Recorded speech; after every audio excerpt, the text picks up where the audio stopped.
And it reminds us of one of the Salaf of this Ummah from the Tabi'een, Ataa bin Abi Rabah, rahimahullah ta'ala, from the Tabi'een, from the students of Abdullah ibn Abbas and Abdullah ibn Umar.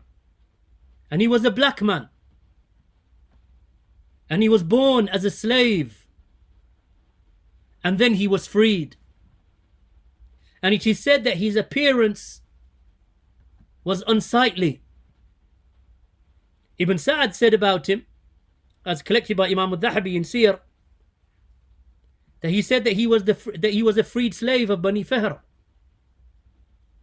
Yet all of the people of Mecca would go to him, and also go to Mujahid, one of the other A'imma, for religious verdicts, with most of them actually going to Ataa bin Abi Rabah.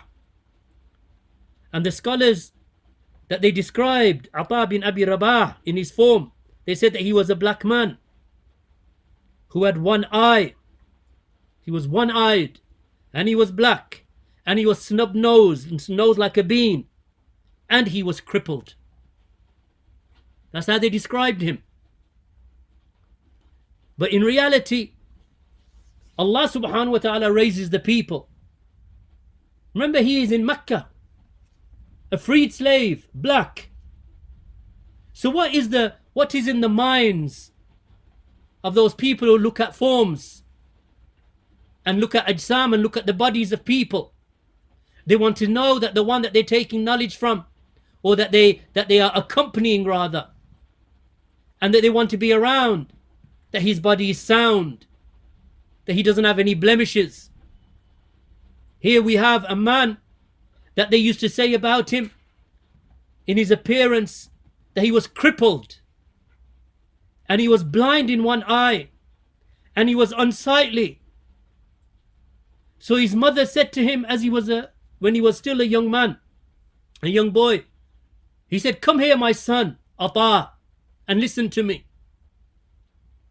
You are a small boy, you are small in stature, and you are clumsy in your walk." Why? Because he was crippled. "And you are a freed slave. And on top of that, you are one-eyed." He was blind in one eye.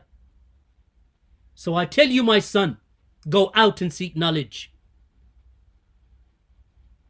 So it is said that she mentioned these characteristics to him, so that he understands that that does not matter, that he goes out and he pursues his life and he seeks knowledge.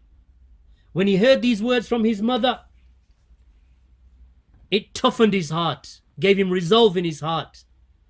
So he pursued knowledge, so much so that his knowledge overshadowed all of those things that his mother knew about him. He's crippled, that the fact that he was crippled, the fact that he was a freed slave, the fact that some of the people would look at the color of his skin. He didn't care. He only could see through one eye. Ataa bin Abi Rabah, this Tabi'i, became the leader of the people in knowledge in Mecca, such that the leader of the Muslims, Hisham bin Abdul Muttalib, such that the leader of the Muslims, he said that no one is allowed to give fatawa to the Hujjaj who come to perform Hajj except for Ataa. This doesn't mean that there weren't other scholars there, they were there. Imam Ibn Qayyim, he mentioned from Imam Shafi'i, in the book of Ibn Qayyim, A'lam al-Muwaqqi'een, the Imam Shafi'i, who was from the people of Quraysh, and Imam Shafi'i was a pure Arab and a leader amongst the Arabs in knowledge. He said, if I'm asked about an issue of knowledge and I have nowhere to look for the evidence for that, he said, I blindly follow Ataa bin Abi Rabah. Imam al-Awza'i said, rahimahullah, who died in the year 157, Imam Shafi died in 204. Imam al-Awza'i said that the day that Ataa died, he was from the most beloved of the people upon this earth. This is Ataa bin Abi Rabah, my brothers and my sisters. This Ataa bin Abi Rabah, who was loved by the people regardless of the color of his skin, or the disability in his limbs, or the blindness in his eye. Why? Because indeed, Inna Allah la yanzuru ila ajsamikum, or in a narration, ila suwarikum, for indeed Allah does not look at your bodies, Allah does not look at your forms, nor does He look at your possessions. And there's an occasion that is mentioned about Ataa bin Abi Rabah, that he went to see the leader of the believers. He went to see the leader of the Muslims on an occasion. And when he went to see him, that he, on the way of to that journey, that he was seen on the back of a donkey. Rahimahullahu ta'ala.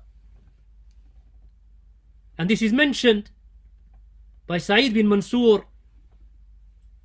upon the authority of Uthman bin Ataa al-Khurasani. He said, I set off alongside my father who wanted to visit Hisham. Hisham, of course, the leader. Hisham bin Abdul Muttalib, the leader. He went to see him. So, he said, I went with my father to go and visit Hisham. He said, when we came close to his house, an elderly man approached us. An elderly black man approached us whilst riding a camel. He was wearing a dirty shirt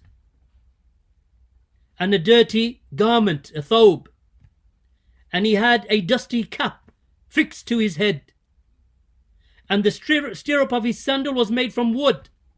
He said, I was young, so I began to laugh, and I said to my father, who is this Bedouin? He replied, be quiet and be silent. This is the chief of the jurists of the fuqaha amongst the people of Hijaz. This is Ataa bin Abi Rabah. It didn't matter to this man of intellect and knowledge and wisdom the dustiness of his clothes, or the fact that he was wearing a dirty shirt, or that he had a dirty cap or a dusty cap upon his head. It didn't matter to him. He said, be quiet. This is the chief of the fuqaha, of the scholars amongst the people of Hijaz, of Makkah and Medina. This is Ataa bin Abi Rabah. When he drew close, my father descended from his mule, and Ataa bin Abi Rabah descended from his mule, and they both embraced each other with love and affection, and they spoke amongst each other, and then they both returned to their mounts, and they rode up until they reached the door of Hisham. And then they entered, and the story goes on how he advised the ruler of with regard to looking after the poor and feeding the poor and looking after those who defend the borders of Islam and aiding knowledge and advising him to fear Allah. This is Ataa. And Hisham, who was the leader of the time, he put his head down and he listened and he listened and he listened and he accepted every request of this crippled, freed slave, black man who could only see through one eye, wearing a thobe or a garment that was dirty. Why? Because those early Muslims, that they respected, whether they were Arab or non-Arab, they respected a man because of his piety and his knowledge. As the Prophet ﷺ said, O people, indeed your Lord is one Lord, and your father is one man, and he is Adam. Verily the Arab is no better than the non-Arab, and the non-Arab is no better than the Arab, and a white person is no better than a black person, and a black person is no better than a white person, except that the better person is the one who is dutiful to Allah and fears Allah. This is what the Prophet ﷺ commanded his people with.